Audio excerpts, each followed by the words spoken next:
Hello, everyone. This is Jovan Gathings. I'm here to present to you my latest episode, my latest book review. Well, kind of an article review, but I'm here. So I wasn't here last week because I my computer had messed up and it's fixed now.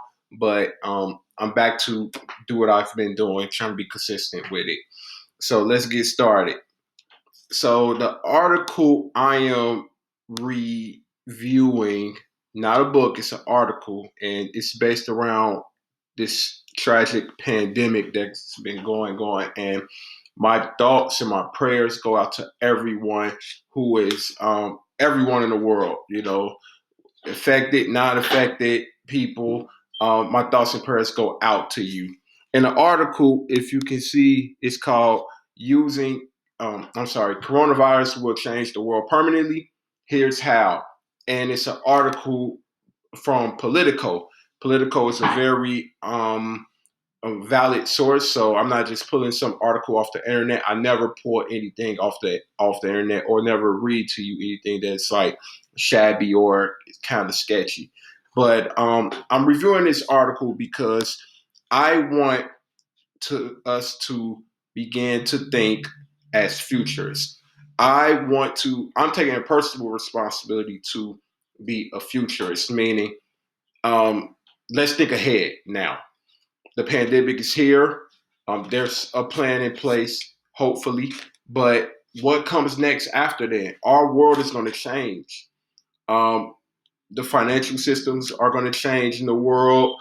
The education system might. The labor system might. Everything's going to change. So, are we ready to embrace those changes? And I think this article helps us understand that. So, I just want to go to the article link, and that's the title of the article. But here's the link, and I kind of just told you why I picked it, but I just want to point out that there's been a history of pandemics in the world, 1919, Ebola, but they've been talking about this. Scientists and medical experts said that we're not ready for a pandemic and we're paying for it. So again, let's not be let's not think in the present all the time. Of course, you have to deal with this, of course, but let's think ahead now. And this article is talking about how the world is going to change, how the world is going to change around us after the pandemic.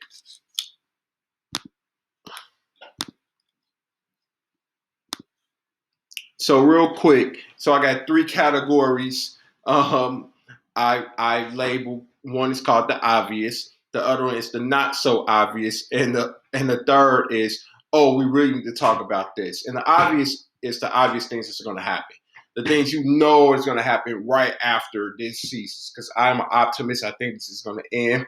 And not so obvious is going to be, okay, these are some things we need to kind of think about and talk about. We kind of know what's going to happen, but let's talk about it more. And the oh, we need to talk about this is, oh crap, this is going to be complex. It's going to be some real reform and real overhaul after this ceases.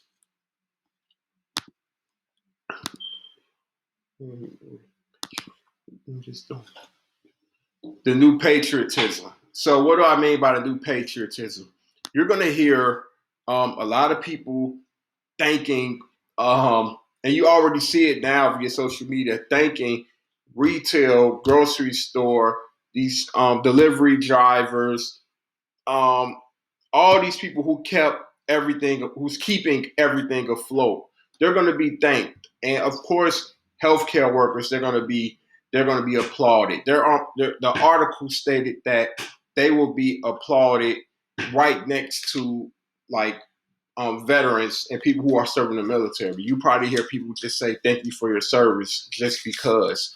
And it's going to be an amazing thing. But are those people going to be compensated afterwards? That's the question we're going to have. Are those people going to be rewarded? Is the conversation about these people having a livable wage? Is that going to happen? And our government going to act on it? That's something that we need to think about. We can't let it go back to where it was, because they're not going to allow it to go back to where it was. It's going to be pressure on the government to act on that. So that's going to be one thing. Another thing is our handling of polarizing and catastrophic events. So, in the last 20 years, we've seen 9/11, global financial crisis, the recession, uh, Occupy Wall Street, all these crazy things going on, Ebola. We're going to be a little bit better prepared mentally and hopefully resource wise when these other big catastrophic events happen. So that's a really, really good thing. So this is a learning experience for everyone of all age groups. And the last thing on the obvious is leisure and recreation. So when this is over, hopefully it's over soon, before the summer, or maybe might bleed in the summer months. I know it's going to be a lot of a ripple effect afterwards. But people are going to be outside. People are going to enjoy the outdoors. Parks are going to be filled up. People are going to have appreciation for the leisure and the recreation, and that's going to be such a good thing. So let's move on to the not so obvious. Um, the respect for experts. So the article talks about expertise needs to come back. And what does that mean? No more people just talking out the side of their neck. No more people just saying, "Oh, I googled this, I know." No more celebrity presidents and these wannabes who want to be experts on something they know nothing about. Make sure you're citing it from a book if you're talking about what you know or what you've learned. And make sure it comes from a reputable source. That's why we're in this problem, because the president just kept delaying, saying, "Oh, it's not gonna hit the U.S. I know this," and he's still acting like a know-it-all. So this know-it-all-ism needs to go away. And I think this is going to make people say, "Look, if you don't know what you're talking about, get the hell away from me." Who is this coming from? At the very least, it's okay to say things, but we need to make sure that it's coming from a viable source. And that hasn't been happening in the last 5 years. Ever since this guy, we got President Trump. Ever since he's been in office, you have more people just talking out the side of their neck, no expertise. People arguing with professionals or theorists that have years of research experience. So that's going to be a big thing to look out for. And then digital communities are going to get crazy. Like yesterday night, there was like a party on Instagram, like a DJ D Nice, he called it Club Quarantine. You're going to see more of that even after this passes, even where physical spaces open again. You're going to see more of Club Quarantine, online concerts, and people just doing good. Like they're putting their talents to good use. They're doing things that they're probably doing fundraisers.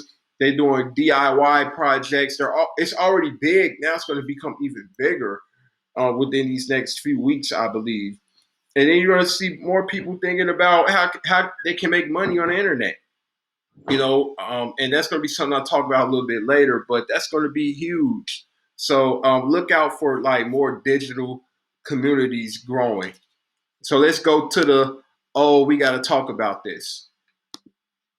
Nope, not this one. Not this one. Not this one. And I got to be quick. So I only got a few minutes. All right. So healthcare overhaul. It's going to be a huge healthcare overhaul. And what do I mean by that? There's going to be a lot of telemedicine, meaning, and this is on the rise now, but you're going to see a lot of individuals, individuals vying for digital appointments. If they don't have to go in a hospital, they're not going to, this is going on now, but it's going to be a bigger push for that.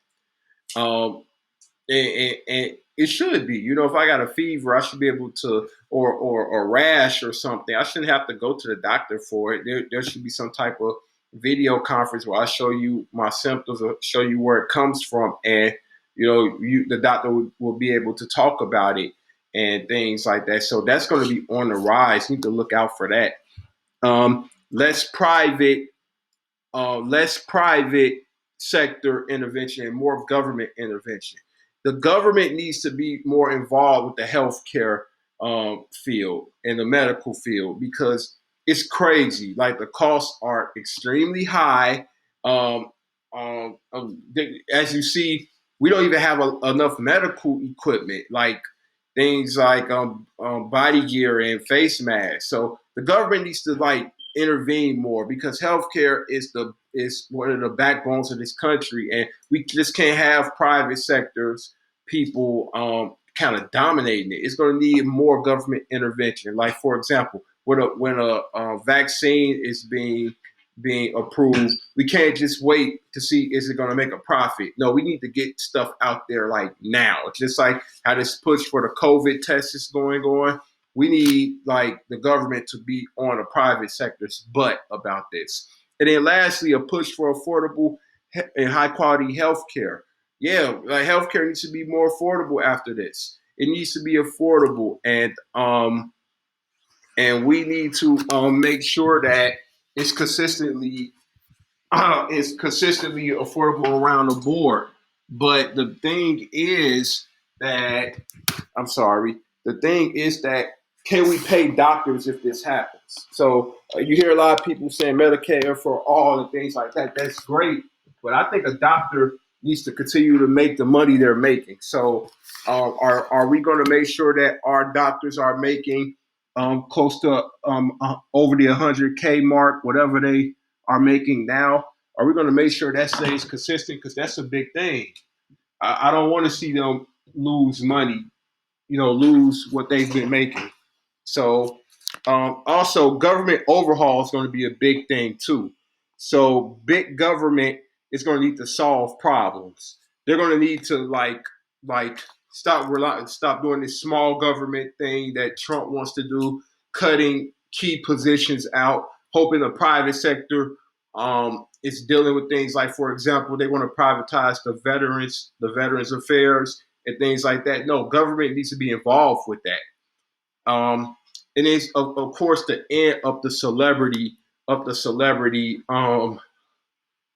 politician. Like, dude, man, if you haven't sat on a local seat, whatever, it needs to end. Like this charade of, I remember last year, maybe 2 years ago, you heard The Rock talking about he was going to run for president. Kanye, it needs to end after this.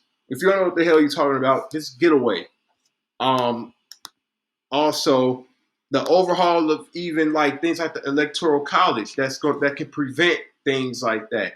If the majority vote for a candidate, it shouldn't be this complex system that um, that asks people to um, this complex system like the electoral college that complicates things. Because that's what it does. It's like, okay, somebody wins the popular vote, they become president.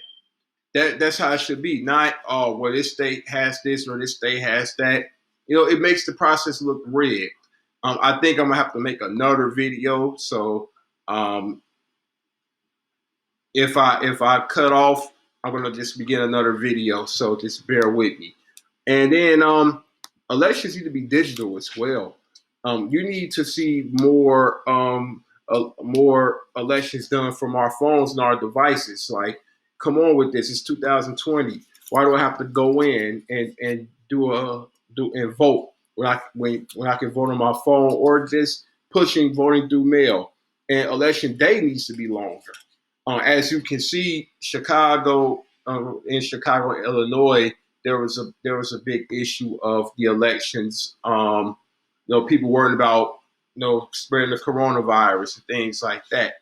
So it needs to be a big push for online elections. Now we have the technology for that.